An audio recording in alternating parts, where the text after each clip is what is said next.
A top focus at this hour, mediators in Cairo made a renewed push for a Gaza ceasefire, but differences remained as fighting raged on Sunday between Israeli forces and Hamas militants. The Palestinian territory continues to be gripped by desperate food shortages, and the US Vice President called for a proposed 6-week ceasefire deal to be accepted. Kamala Harris also criticized Israel over insufficient aid deliveries into Gaza.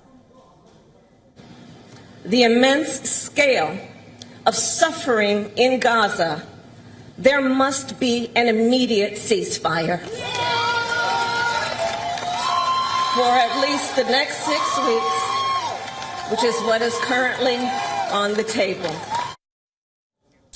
Kamala Harris's comments were the strongest to date by a U.S. administration official on Israel. A U.S. official said Israel had broadly accepted the deal, which would see a 6-week cessation of hostilities if Hamas agrees to release the most vulnerable hostages. Calling on Hamas to accept the deal, Harris said it will get the hostages out and get a significant amount of aid in. She added, Hamas claims it wants a ceasefire. Well, there is a deal on the table, and as we have said, Hamas needs to agree to that deal. Harris is due to meet with Benny Gantz, a centrist member of Israel's war cabinet in Washington. The former Israeli military chief, a long-time rival of Netanyahu, will also meet White House National Security Advisor Jake Sullivan and the Secretary of State, Antony Blinken. An official from Netanyahu's far-right Likud party said that Gantz's trip was planned without authorization from the Israeli leader. Speaking to media, the official said that Netanyahu had a tough talk with Gantz and told him the country has just one prime minister. The Egyptian state-linked media reported on Sunday that envoys from the US, Qatar and Hamas arrived in Cairo. It marked the latest effort towards a 6-week truce, stepped up aid deliveries and the exchange of hostages for Palestinian prisoners. But sticking points remained, including a Hamas demand that Israeli forces entirely withdraw from the Gaza Strip after almost 5 months of a devastating war. And Israel, which has so far announced no plans to join the Egypt talks, has demanded Hamas provide it with a list of 130 remaining captives, including over 30 who are now feared dead. The public broadcaster aired a recording of hostage Alon Shamri's calling for help during a battle between Israelis and Hamas, holding him and 2 others captive. As per the Israeli media, the audio was obtained from a GoPro camera mounted on a dog from the military's Orked's canine unit. The unit was sent into the building where hostages Shamri's Yotam Haim and Samar Talalka were held. The dog was killed by Hamas during the battle.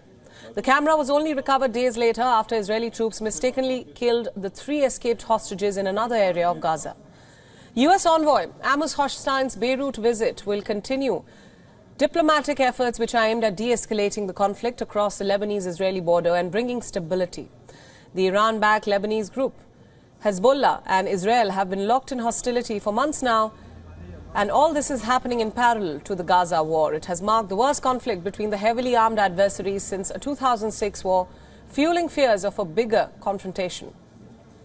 Despite the latest push to halt the fighting sparked by Hamas's October 7th attack on Israel, there was no let-up in Israeli bombing and urban Gaza combat. Several airstrikes were reported in southern Gaza's Rafah and Khan Yunis. The Israeli military announced the death of 1 more soldier in Gaza, bringing to 246 the number killed in ground operations. In Rehovot, Israel, where there were tears and ceremonial gunshots at the funeral of another soldier, Afik Teri. The Hamas media office reported intense tank shelling in northern Gaza, and the Israeli military said it hit about 50 targets, including underground infrastructure.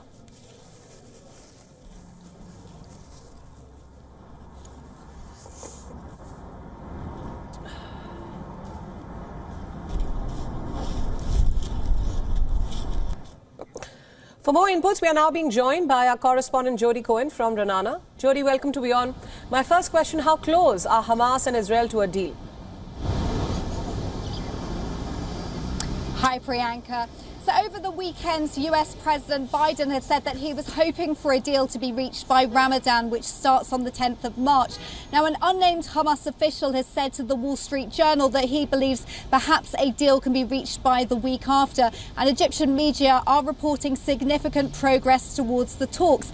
However, Israel didn't send another negotiating team to Egypt for the talks. And an Israeli official said that's because Hamas refused to supply a list of which of the 100 134 Israeli hostages are still alive, as well as details of how many Palestinian security prisoners Hamas wants released for every hostage freed.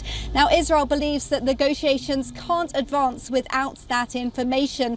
Israel is also reportedly not convinced that Hamas actually intends to reach a deal, and instead is suggesting that perhaps Hamas would prefer to see violence escalate over Ramadan. Now, we know that Hamas has called on Palestinians to march on Al-Aqsa during Ramadan, and also called on Iran and its proxies to carry out more attacks against Israel. And it remains to be seen what happens with these talks. Talks also going on today. What can you tell us about Benny Gantz's visit to the US and the UK? Right, so on Monday, War Cabinet Minister Benny Gantz is meeting with US Vice President Harris and top US officials before he goes on to the UK on Tuesday for more meetings. Now, according to a report, Gantz is taking this trip without Prime Minister Netanyahu's prior approval. Now, we know that polls show that Gantz has a significant lead over Netanyahu and would win an election, according to the polls, if an election was held today. President Biden has also said that he believes Israel would lose support if it maintains what he has called Israel's incredibly conservative government. Now, Netanyahu's considered right-wing, Benny Gantz is right-wing but is considered more centrist, and Netanyahu is said to have reminded Gantz before this trip that there's only one prime minister. We also know the US envoy Amos Hochstein is visiting Israel and Lebanon on Monday to try to ease tensions with Hezbollah. Remember, Hezbollah has been firing rockets into Israel since the 8th of October, which is the day after Hamas's massacre when they killed 1,200 Israelis. And the IDF has been retaliating against Hezbollah targets. So it remains to be seen if any truce is agreed between Israel and Hamas, and if that could be extended to include Hezbollah as well. Right, Jody, thank you so much for all those updates, and thanks for joining us on WION at this hour. WION World is now available in your country. Download the app now and get all the news updates on the move.